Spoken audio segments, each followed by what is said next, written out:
Bonjour, dans cette vidéo, je vais vous parler des 4 erreurs principales que font les personnes qui sont bloquées dans une activité professionnelle désagréable, compliquée, qui peut parfois être très difficile à vivre et qui ont du mal à s'envoler vers une activité, vers une vie plus épanouissante.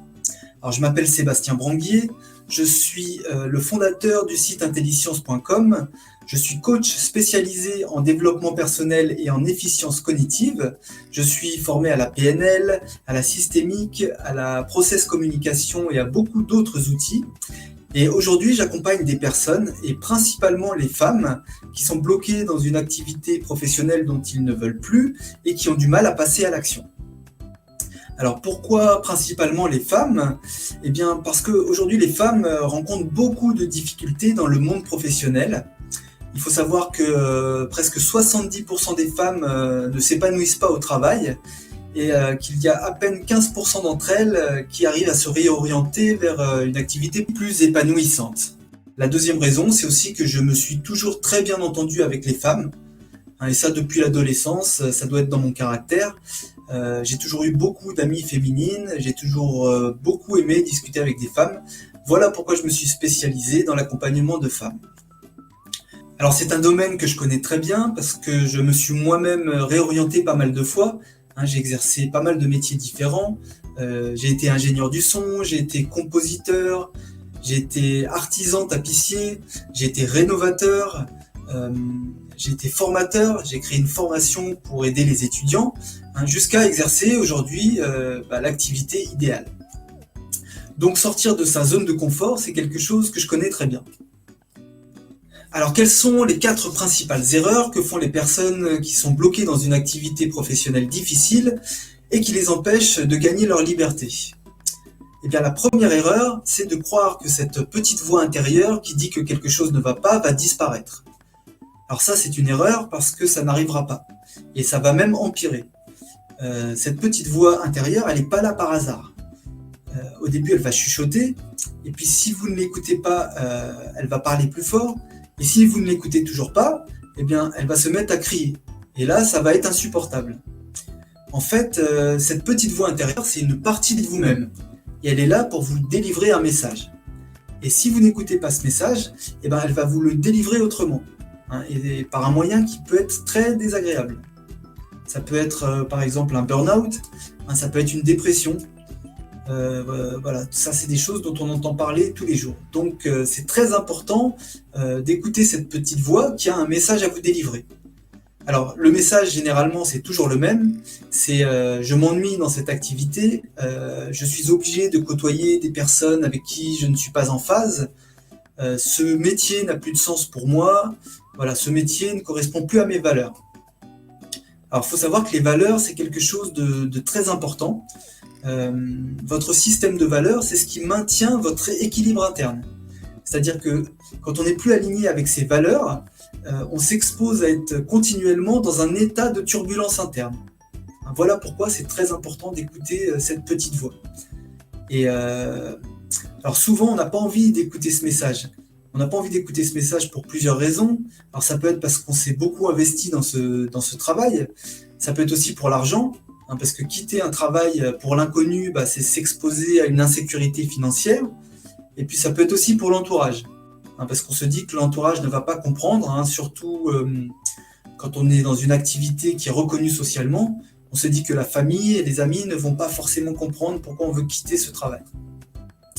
Mais toutes ces raisons ne vont jamais empêcher cette petite voix intérieure de vous parler, même de vous harceler. Donc voilà, la première erreur, c'est de ne pas écouter cette petite voix. Alors la deuxième erreur qui empêche les personnes de gagner leur liberté, c'est de croire que le jour où ils vont trouver leur vie, leur activité idéale, tout va changer. Alors pourquoi c'est une erreur ? C'est une erreur parce que c'est poser le problème à l'envers. C'est comme si vous décidiez que votre niveau de bonheur devait dépendre de la météo. Non, en fait c'est l'inverse.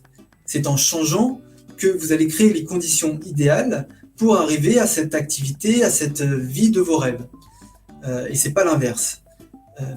Donc il va falloir faire des changements, il va falloir faire des transformations. Et qu'est-ce qu'on va commencer par transformer ? On va commencer par transformer son état d'esprit. Alors ça consiste en quoi ?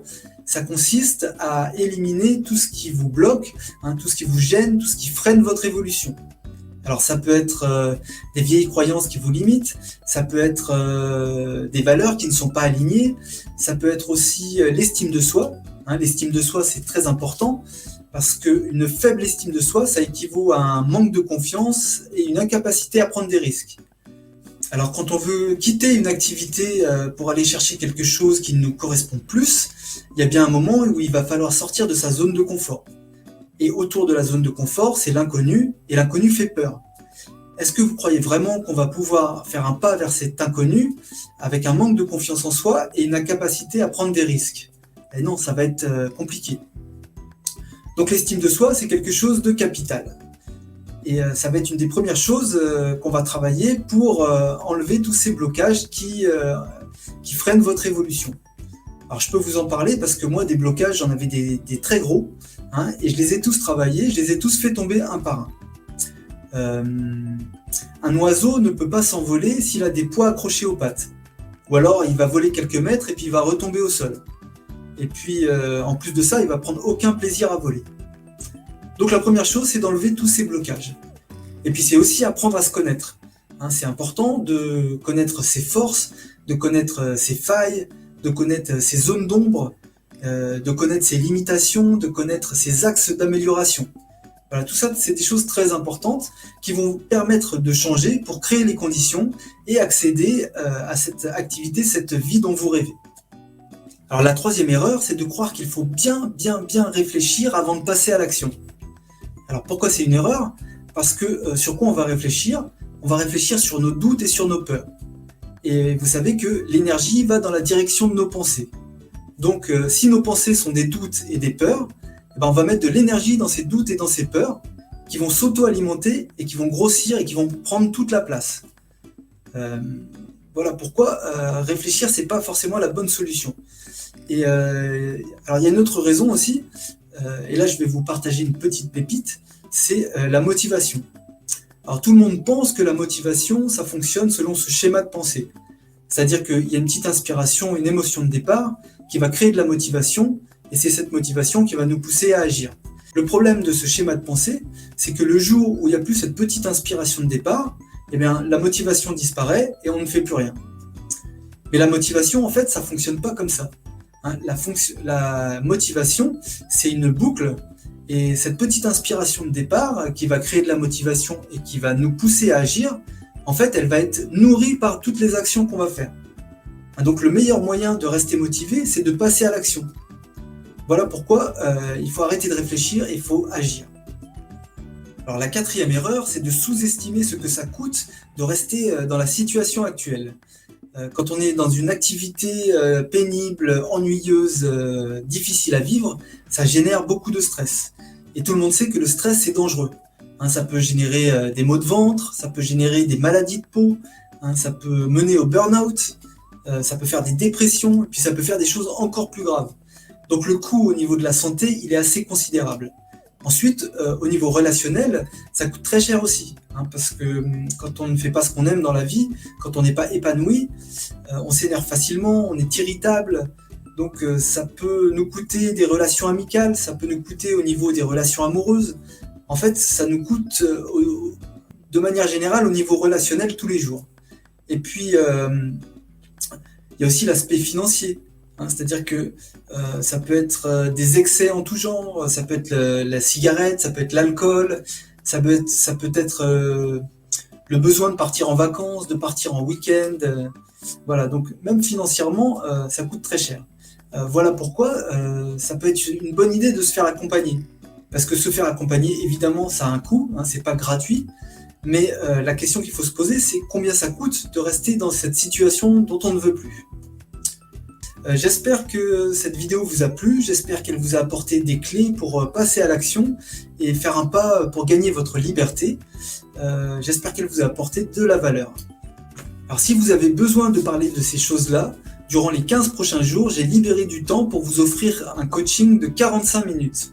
C'est un coaching qui est totalement offert et qui vous permettra de vous apporter une grande clarté sur votre situation actuelle. Ça permettra également d'évaluer votre potentiel en fonction des changements que vous voulez opérer. et ça permettra aussi de déterminer par quelles étapes vous devrez passer pour arriver à ce changement. Alors je m'engage personnellement à ce que ces 45 minutes soient les plus transformationnelles pour vous. Si à l'issue de ce coaching, j'estime de par votre potentiel que vous faites partie de ceux avec qui je souhaite travailler, je pourrais vous proposer un accompagnement. Et si ce n'est pas le cas, je vous dirigerai vers une personne ou vers une ressource qui pourra vous aider. Vous trouverez un lien sous la vidéo pour vous inscrire. Merci et à bientôt.